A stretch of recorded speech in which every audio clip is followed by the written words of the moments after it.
شاہکار اردو کی طرف سے سب دوستوں کی خدمت میں سید وجیہ الحسن بخاری کا سلام پہنچے۔ 1950 کی دہائی کا شروع زمانہ۔ مقام بمبئی کا ایک تھیٹر جہاں ایک ڈرامہ سٹیج کیا جا رہا ہے۔ ایک انتہائی خوبصورت چہرے اور دلکش سراپے والی لڑکی انارکلی کا کردار ادا کر رہی ہے۔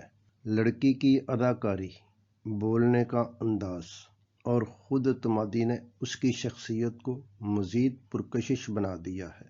ڈرامہ دیکھنے والوں میں کے آصف بھی بیٹھے ہیں، جو بمبئی کی فلم انڈسٹری کی ایک بڑی شخصیت ہیں۔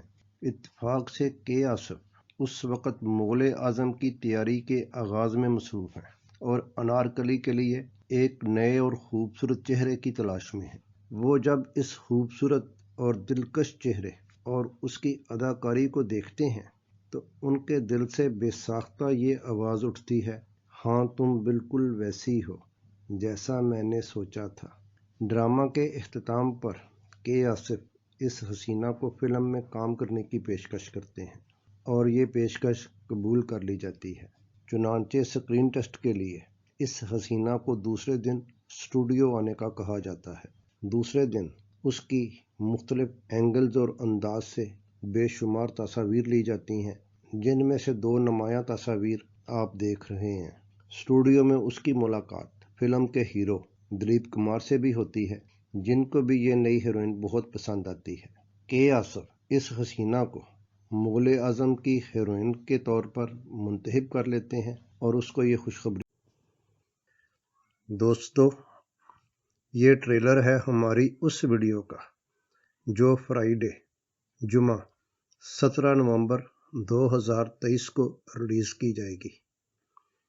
یہ لڑکی مغل اعظم کی ہیروئن کیوں نہ بن سکی اور اس پر کیا گزری، یہ مکمل کہانی آپ کو اس ویڈیو میں ملے گی جو فرائیڈے کو ریلیز کی جا رہی ہے۔